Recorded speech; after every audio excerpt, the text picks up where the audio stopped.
Saturday, May 14th, the first day of time trials for the Indy 500. The key was one man and fast time. Little Al was the big story. Here was the call of his qualification run. Keeping an eye on the straightaway speeds, 237.5. Listen to the crowd. They're cheering Al Unser Jr. on.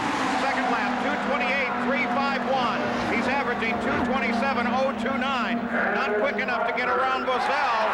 Faster yet on lap 3, 228.525 miles an hour. He's using more track over here than I've seen anybody use, Paul.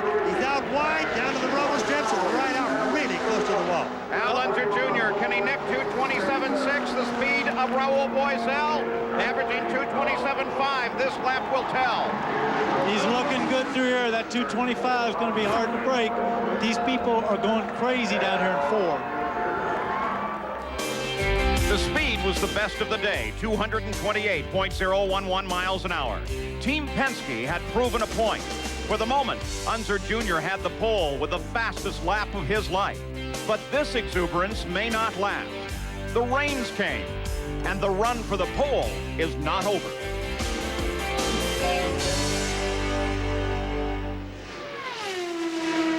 We're back live at the Indianapolis Motor Speedway. Rains again came this morning and delayed the start of qualifying, but we've just begun a few minutes ago. This is Robbie Gordon completing now his third lap and working the last lap. Yesterday, he waved off a speed at 222 miles an hour. Right now, he is averaging 221.186. Well, and he looks pretty good, but he's using all the road, Paul, down here through 4. He's as close to the wall as I've seen anybody. Paul, he has not been that fast this year. His fastest lap has only been 221.9 until this run. And you know, Sam, I watch him as he goes through turn 2 in his qualifications. He just slides all the way through it, and I think it's the most obvious car that I've been able to watch slide this whole year. So in the backup car, he accepts a 4-lap qualification run at 221.293. Stefan Johansson waits to go out. These are cars that can still qualify for the pole because they drew and pole day was delayed by rain. The key player is Emerson Fittipaldi, who has been the fastest this month of May, and he's with Jack Arute. Well, Emerson, the big question is how tough of a night was it last night? Well, it was not a tough night, but the waiting game now is turning into a weather game because it's much more humid. It's much warmer than yesterday, and it took away a lot of grip and a lot of power from the engine. In that practice session, you dropped off from speeds that you had set all month. How much have you lost in grip and power? I lost about 3 miles average, and that's going to be tough. If I lost 3 miles, I'm going to be looking for 227. And I'll be 1 mile off from our juniors' time. But, you know, I hope I'll be cloudy when I run. The air now is a little fresher than before. But, you know, try. Well, let's check in with Gary Gerald, who is with Emerson Fittipaldi's teammate.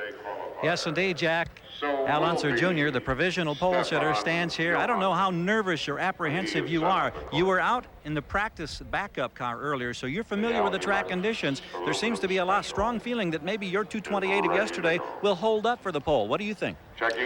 Well, you know, Emerson in these same conditions a few days ago ran a strong 229, and so it just all depends on how hot it gets. The clouds are moving by really, really quick, so you don't know if he'll catch some shade or not. You know, I'm hoping for sunshine, and if it does, then hopefully it'll stand. Yesterday was the fastest you'd ever gone in your life in an Indy car. What would it mean if that speed stands and you end up being on the pole? Well, it'll just be proof that the Mercedes is a very, very strong engine, and that the Marlboro car is a great race car that Roger Penske has provided me.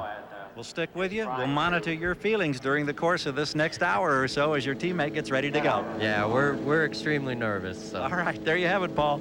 So who will take home the pole position and the PPG pole award of $100,000? Will it be this man, Emerson Fittipaldi, or Al Unser Jr.?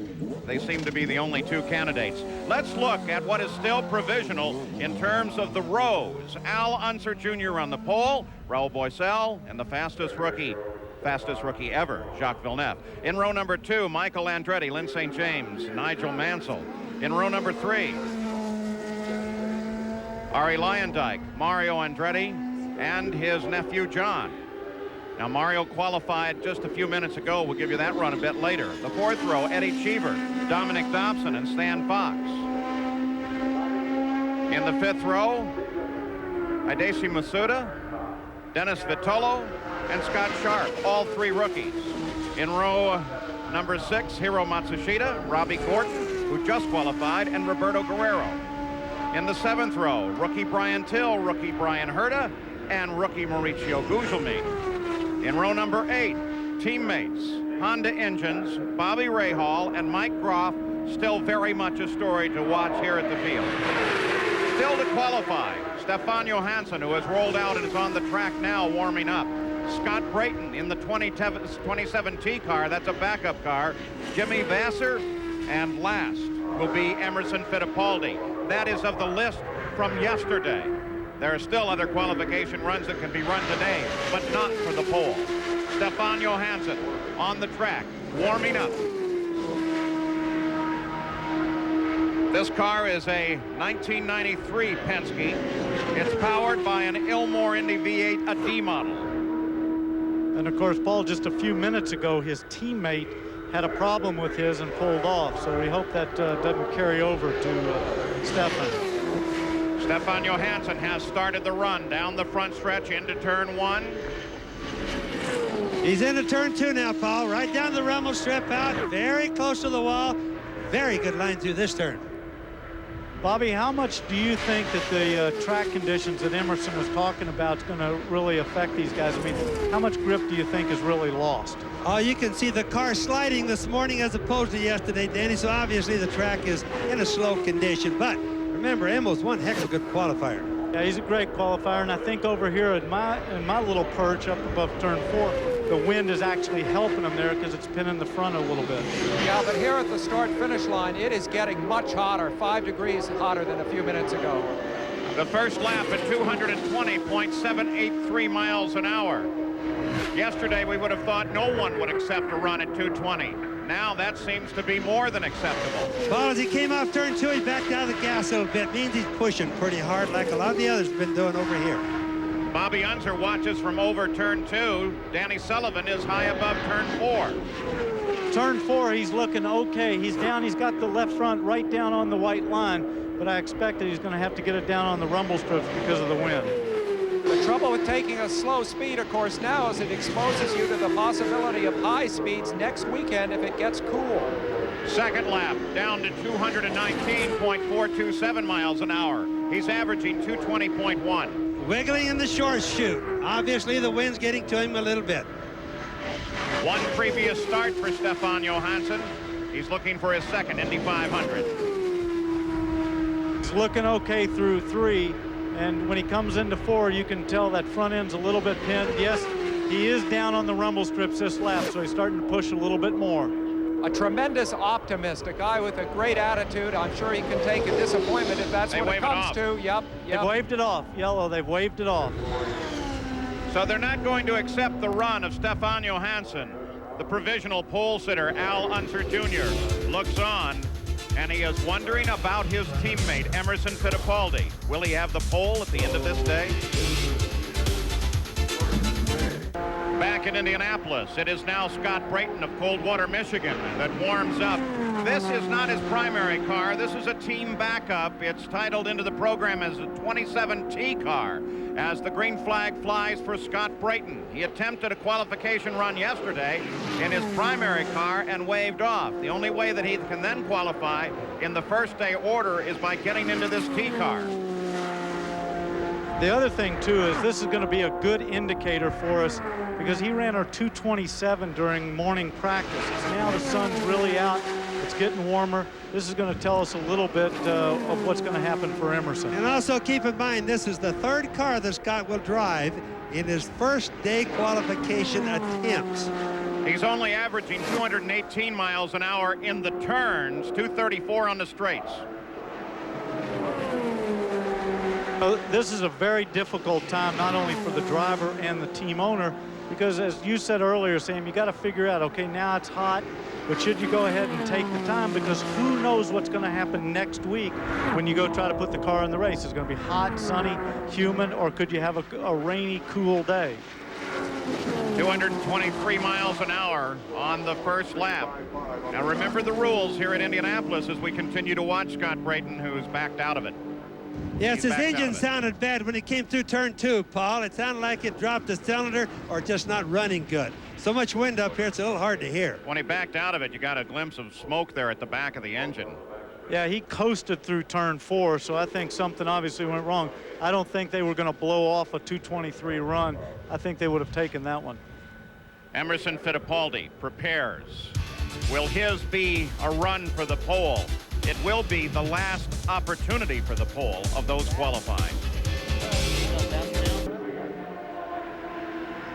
Well, Jimmy Vasser is warming up on the course, and there's some interesting tactic being played in the pits, eh, Jack?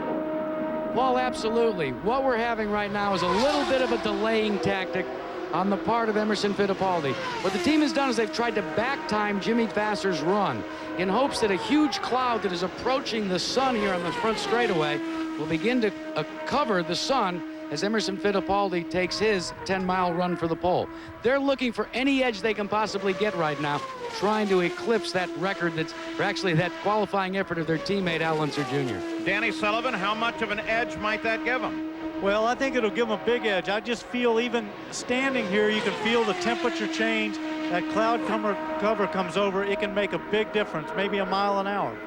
This is where luck plays a role in the qualification. Jimmy Vasser is on his qualification run now. He's been in 2 previous Indy 500s. This is a 94 Renard Ford Cosworth Power. And again, I think Jimmy's getting a little bit of that cloud cover. It's going to help him. We'll get an indication just off the times that he's turned, because he's been quick all week long, and he was quick this morning. Well, the wind is more than going to make up for that cloud cover that you guys are talking about, because it's blowing too much over here. But Jimmy went through turn 2 looking really good. 221 miles an hour through turn 2. From my viewpoint, it looks like both socks, wind socks, are straight out from the west. There's a windsock on top of the pylon at the start-finish line. Another windsock on top of the grandstand in turn 3. And the drivers do use those socks, don't they, Bobby? Yes, they certainly do, Paul. And ironically, Vasser, of all the guys been running the wind, is using the best line through turn 2. He's getting in really high, going right down to the rumble strip, and coming out really wide. He's doing a good job. Pretty good run, 222.5 for the first lap. I don't think he's going to be disappointed in that. Bob, he's probably put a little bit more wing in the car, would you suspect, just for the just because of the wind, just to give him a little bit more grip. And that's certainly what I would have done in a day like this. You need more wing and not less, like Mario did. Jimmy has been at 224.5 in the backup car, and he's also been out at 226.8 in this car. 222.6 his second lap, averaging 222.5. Again, Paul, another perfect turn through turn 2. You just couldn't design it or see anything prettier than what he's doing over here. And I think that reflects in the speeds that we're seeing. Very consistent 222s, one at 222.5, 222.6. He's a really outgoing guy who's been very calm here this whole week as his speeds have built day after day after day, culminating in this. Car number 18 from Discovery Bay, California. 28-year-old Jimmy Vasser completes his third lap at 222.107. He's averaging 222.4. Now, he missed over here in turn 2 just a little bit this time. He was probably about 2 foot, maybe 2.5 foot off the white line. Other than that, real good turn. Well, and he had a little trouble last time through 4, where he actually had to get down onto the rumble strip to get that thing turned. He's looking good through here right now, and yeah, again, he wasn't as far on the rumble strip, but he was on it. Slowing down with successive laps, but they're going to take it. Jimmy Vasser has qualified for the 78th running of the Indianapolis 500 as a first-day qualifier, averaging 222.262 miles an hour, with the last lap at 221.8, falling off from his start at 222.5, then up to 6, and back to 222.1. Now let's keep an eye on this man. Resides now in Miami, Florida. Emerson Fittipaldi. The only possibility now to take a pole. And if he does, he will take it away from his teammate, Al Unser Jr. Mercedes power, Penske chassis, identical to the provisional pole sitter. Let's go to Gary Gerald. Paul, one of the greatest qualifiers of all time at the Indianapolis Motor Speedway, without question, Rick Mears, the man who's been in the pole so many times. Now you serve as an advisor, a consultant, a coach, a guru, you name it. Rick Mears is the man. Emerson getting ready to go. How much, in your mind, have conditions changed, and how will it impact his qualifying run? Well, they've changed quite a bit. I mean, the track is definitely, he's got his work cut out for him. The track is definitely slower today than it was yesterday. You know, just from what we felt in practice this morning, and it's even warmer now, and the wind's blowing harder than it was in practice. So you can tell by everybody else's speeds, the way they're dropping off, that it's definitely slow, and he's going to have a tough time. What's the most significant change? The lack of grip, or is it the humidity in the air, or the wind? It's a combination of all of it. I mean, it's hard to measure which one's doing the most, but it's a combination of all those. Thanks, Rick. Let's go to Jack. Well, Gary, this is Rick Reineman, who is one of the crew members, one of the crew chiefs on Emerson Fittipaldi's car. Looked like the delaying tactics may have worked, but it also looked like you got caught. Well, we weren't delaying. I told Emmer on the radio to watch Tom Benford from USAC when he's going to wave us out, and Tom apparently was waving, and Emmo didn't see him, so... And you were chastised for it. Well, yes, I was chastised, but we were waiting for the clouds. And in racing, anything you can get away with works, guys. So Emerson Fittipaldi on the course now. Well, I wonder which one's more nervous right now, Emerson or Little Al? Or Roger or Rick? Well, Roger's, he's okay. He's in a good position no matter what. Well, you can really see the wind affecting Emo. See how jerky he was through turn number 1 there? Al Unser Jr. watches on. He's on his run now on the backstretch of the lap. Number 1. But here's also a guy that's so experienced in both Formula 1 and Indy cars. He knows what he's got to go out and do, and he'll do the best he can, but he'll also put it in the show safely. And he's right down on the rumble strip through 4, almost to the grass. Down the front straightaway, 241 miles an hour, 224 in the corner. Teresa Fittipaldi in the pits, watching for her husband. He comes through at 227.987 miles an hour. That is faster than Little Al's first lap yesterday of 225.7. Paul, he really came close to losing it over here in turn 2. Went clear down, almost touched the grass, wiggled really hard, came out very close to the wall out of turn 2. Now, will that slow lap on Little Al's run yesterday begin to cost him today? Oh, he's really setting the car up into 4. I mean, he almost jerked it in there to get it set, to get it turned, and he went right down to the rumble strips. Well, Little Al had left the door open for exactly this to happen. He had that slow lap at the first part of his run yesterday, and maybe that's Emerson's opening, maybe all he needs. The second speed's dropped off quite a bit. This time he was very smooth through turn 2. He learned his lesson from the lap before. Halfway down the rumble strip, but did a good one. The run right now is not fast enough to take the pole away. Second lap at 227 flat, averaging 227.5. Remember, the pole speed is 228. He's still on the rumble strip all the way almost down to the grass here. He's still working it hard. Of course, he wants to get it on the front row.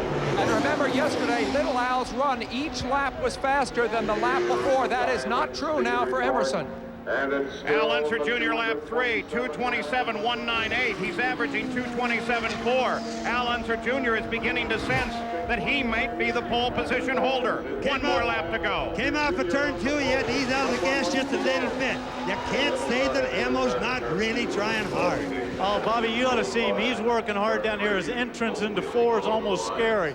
He just pulls it down in there and gets it all the way down to the edge of the grass. Shows you how good that car must really be. Al Unser Jr., of course, has never even sat on the front row. He may now be the pole sitter. Emerson Fittipaldi completes the run, averaging 227.3. Little Al is on the pole. Let's go to Gary Gerald. Well, there's jubilation, of course, down here. Shelley Unser is in here. Junior, what's the emotion? You're on the pole officially now. Well, we're just really happy. I'm really happy with, you know, my guys are super. What can I say? They're great. How much were you concerned? How much would it have meant had you been bumped from that #1 spot? Well, you know, I've never been on a front row for any 500-mile race, and then now we're on the pole. It's great for the Marlboro Team Penske, and it's great for Mercedes-Benz to be up there too, welcoming them back to Indianapolis. They haven't been here since 1915, which is, for what a way to come back. And that PPG Pole Award, there's a cool $100,000 that goes along. That's not bad either. Yeah, that's not bad. You know, I just hope we got a lot of work in front of us and a long way to go now to do well in this year's 500. Already they're thinking about what it's going to be like 2 weeks from today under race conditions, Paul. Here he comes. Here was the moment as he realized that he had the pole position for the 78th running of the Indy 500. Now let's take a look at the front row as it stands now, and now it is locked. And by the way, if little Al keeps, or now that he has kept this pole position, this is the first time since Rene Thomas in 1919 started on the pole that car 31 will have started on the pole at Indianapolis. There is your front row. 2 Penskes and a Lola, 2 Mercedes and a Ford. Raul Boisel, who remember led the opening laps last year, starts on the middle of the row, and Fittipaldi to the outside. Jack's with Emo now. Well, Paul, it's kind of silent here. It was a great run, but not what anybody had hoped for. They really had hoped that they would sit on the pole. Emerson Fittipaldi being assisted out of his machine right now. Bittersweet for the fact that Team Penske outmaneuvered themselves with Al Unser Jr. winning the pole position and now Emerson Fittipaldi falling short. But that's the beauty of having a 2 or a 3-car team. But for individual drivers, sometimes the smile belies the disappointment inside the driver. We're waiting for Fittipaldi to get his helmet off, and then we'll get a word with him. But you can just sense it with all the crew members coming around wishing him well, but there isn't the jubilation that you normally experience or feel in a post-qualifying effort. His helmet is off now, trying to get disconnected from the radios, which I'm sure worked overtime during the laps. And Emerson, your teammate wins the pole, but it has to be bittersweet for you because things were just dramatically different weather-wise and track-wise for you today. Well, it was much difficult, and I would like to congratulate all for his great run. And I'm a little disappointed because I was going to have a shot on pole, but it didn't happen. But we are strong. We're number 1, number 3 on the front row. I'm looking for a good race. Now, Danny Sullivan and Bobby Unser both said that they hadn't seen you work that hard in qualifying in quite some time. How much was left? Well, I don't think much. I mean, a few times I got very close coming out of turn 2 from the wall, and I had a lot of push in turn 2. It was a tough run. The wind is crosswind, pushing 1 and 2, and very positive in 3 and 4. That was tough. When you think about the situation, the fact that Team Penske does have 2 members on the front row, though, does that really and truly make it easier to take, or is it still, as a race driver, and you've got to have some disappointment? Well, I think, you know, being on the front row is great for us, and we are looking for a good race. You know, I'm disappointed because, Jack, you know, with this type of weather, I was already pumped up for yesterday, didn't have yesterday, and today was a little disappointed. Probably one of the longest waits anyone's ever had to try and qualify for the pole, Paul. Emerson Fittipaldi. This, by the way, is the 6th time in the last 9 years that a Penske-owned car has started on the pole, and it's Little Al. Trying to congratulate you.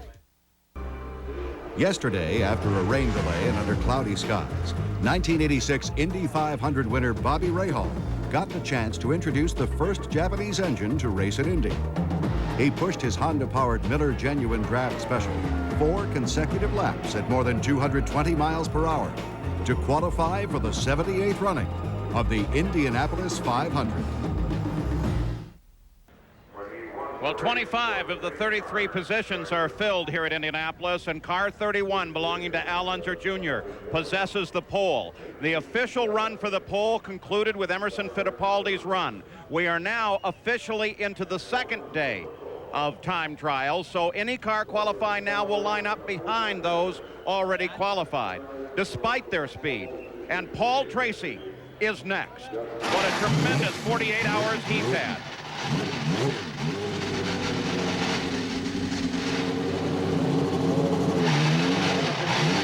25-year-old Paul Tracy from West Hill, Ontario, California. Today, he looks at a possible qualification. 2 days ago, he was looking at the white walls of Indianapolis as he got into turn 3.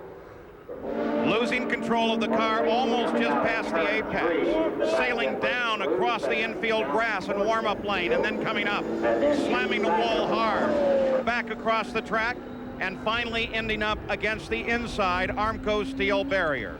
Now we have a car in trouble. So now he's in his backup car, unable to qualify after an overnight stay in the hospital in the first day. He is now in the car originally scheduled as a backup car for Al Unser Jr. That's why the number 31T. That number, of course, will change by race day. They'll have to file some papers with the United States Auto Club, but it no doubt will become the 3 car.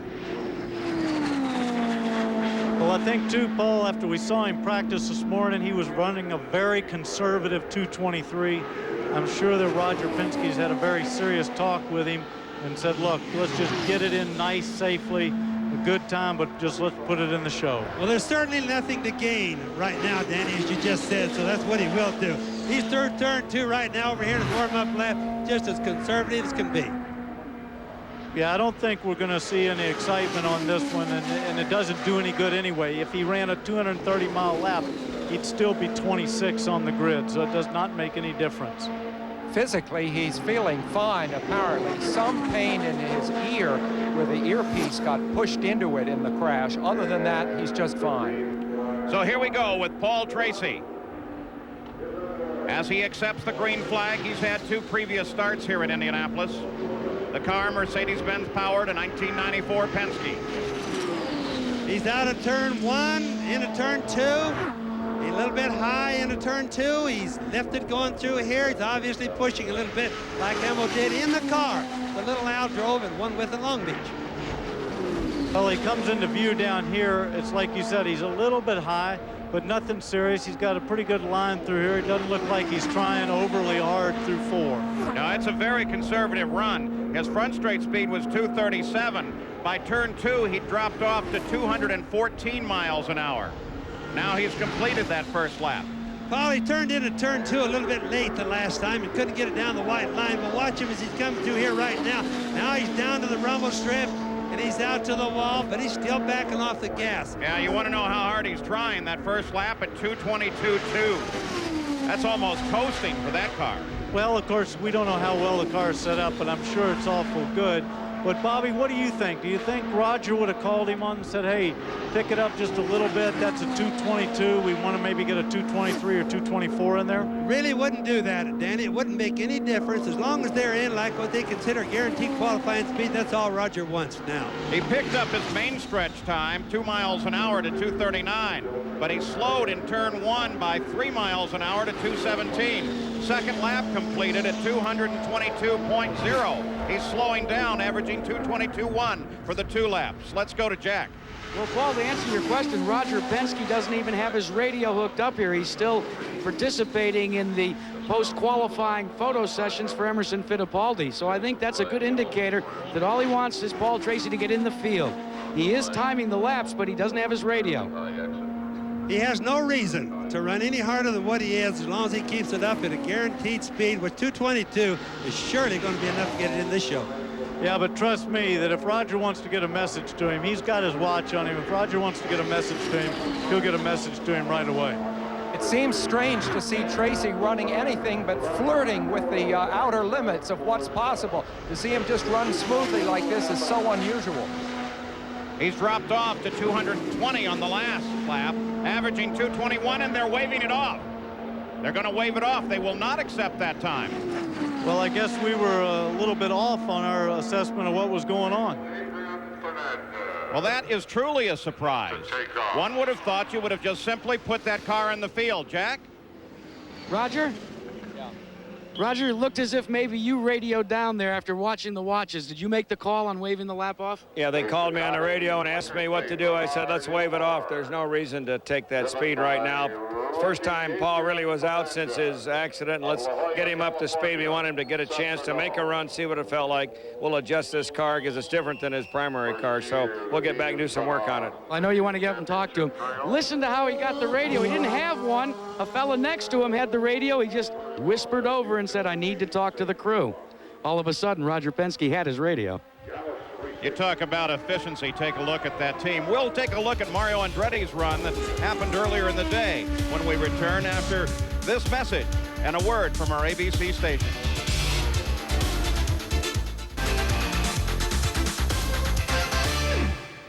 Back at Indianapolis, qualifying is continuing. Adrian Fernandez out on the course, but we want to give you Mario Andretti's run from earlier.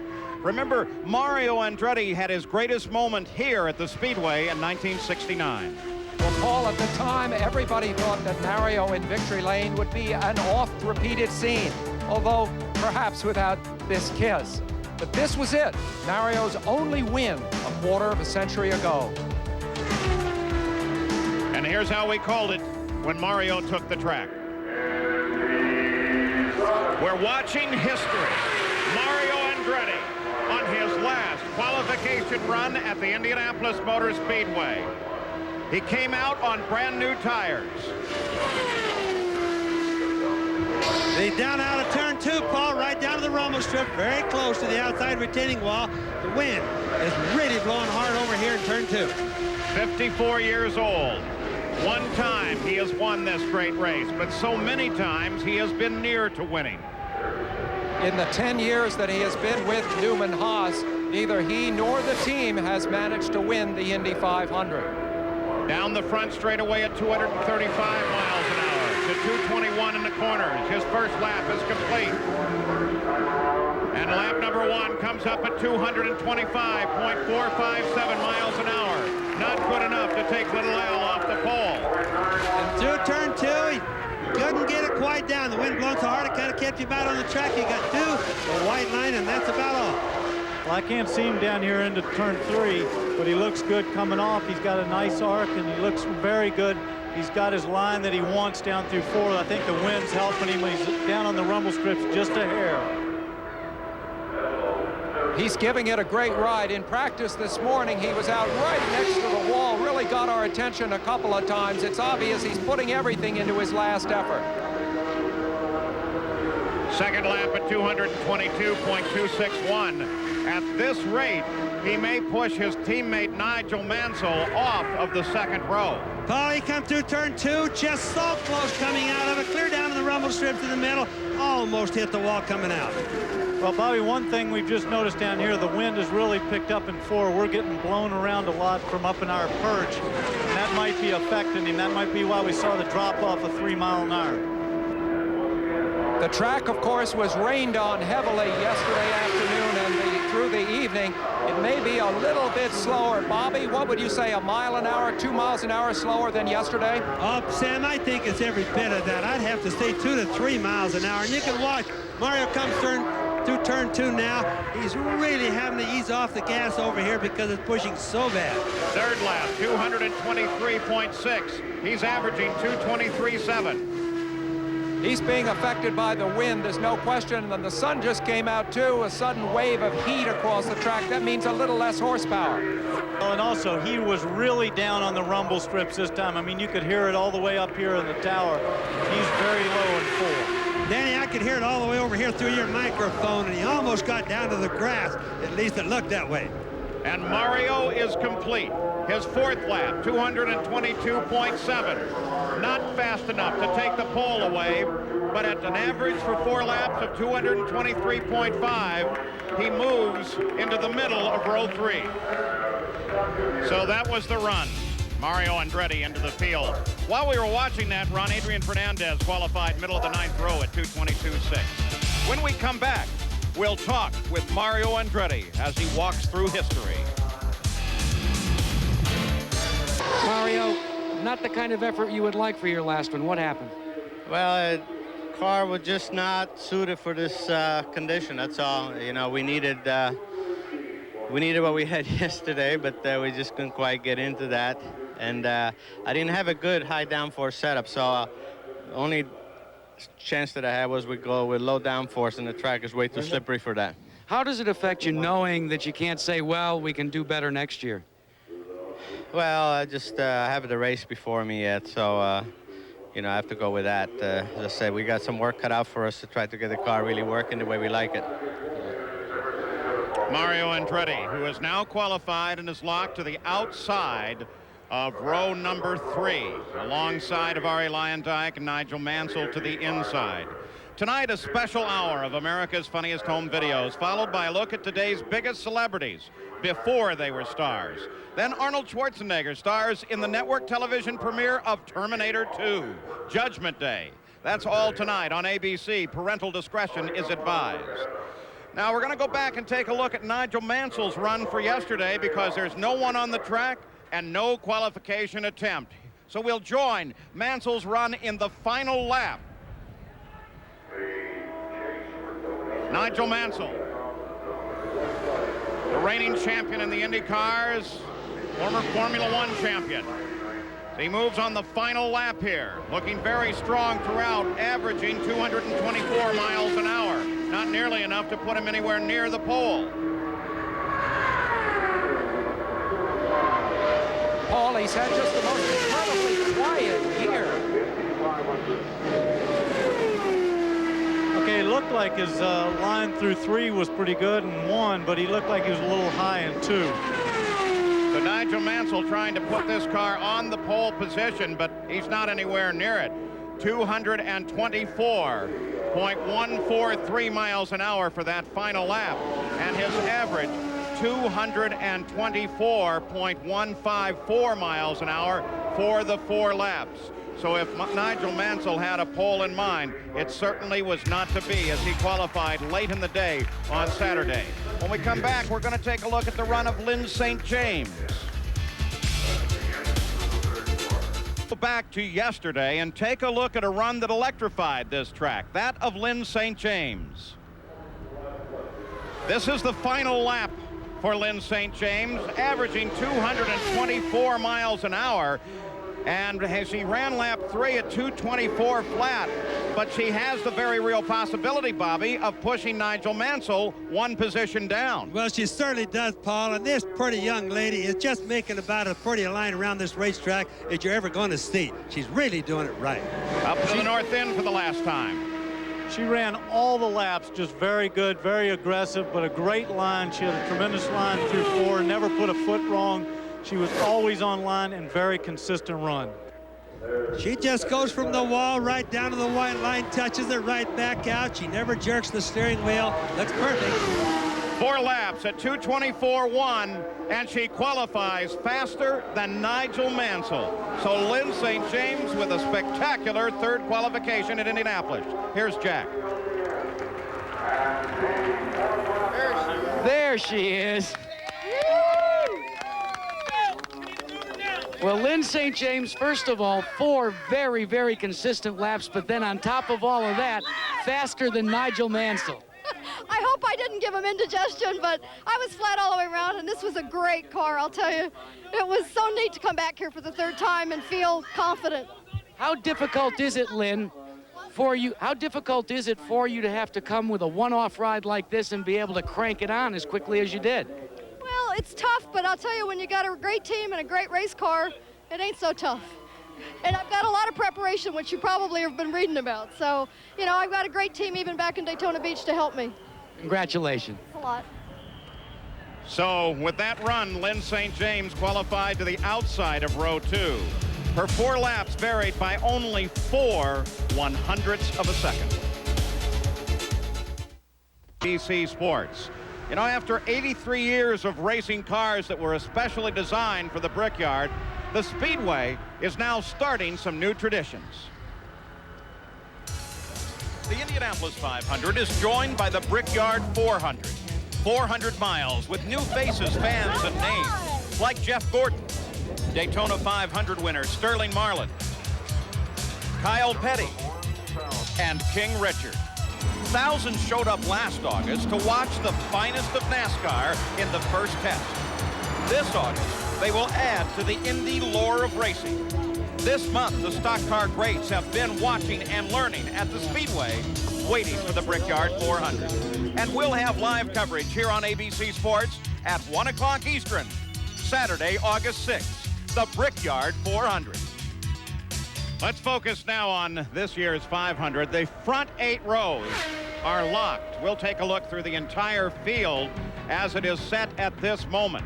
But the front 8 rows are already locked. The fastest rookie in the field thus far, of course, is Villeneuve with 7 rookies into the field. Today, only one qualifier on the second official day, and that was Adrian Fernandez at 2:22.6. It sets up a wonderful scenario for the 78th running of the Indianapolis 500-mile race. Let's go down to Sam. Well, Paul, I think much is going to be made next week of the fact that Lynn St. James outqualified Nigel Mansell. Lynn doesn't even have a regular ride after all, and Nigel is not only a world champion, but he's the defending PPG champion. Does this mean that Nigel isn't as good as Lynn? I don't think so. I don't think even she believes that, and I think when the green flag falls, he'll probably outrace her. What it does point to, however, is that a characteristic of Indianapolis is that very small changes in chassis coupled with changes in the weather can make this kind of difference that really counts. That's why we come here. This place is unique, and things like this can happen. And we take a look now at the 9th row as well. And there it is with Mike Groff and Adrian Fernandez. Now, don't forget, we will have coverage of the 78th running of the Indianapolis 500-mile race live in just 2 weeks here on ABC. The Indy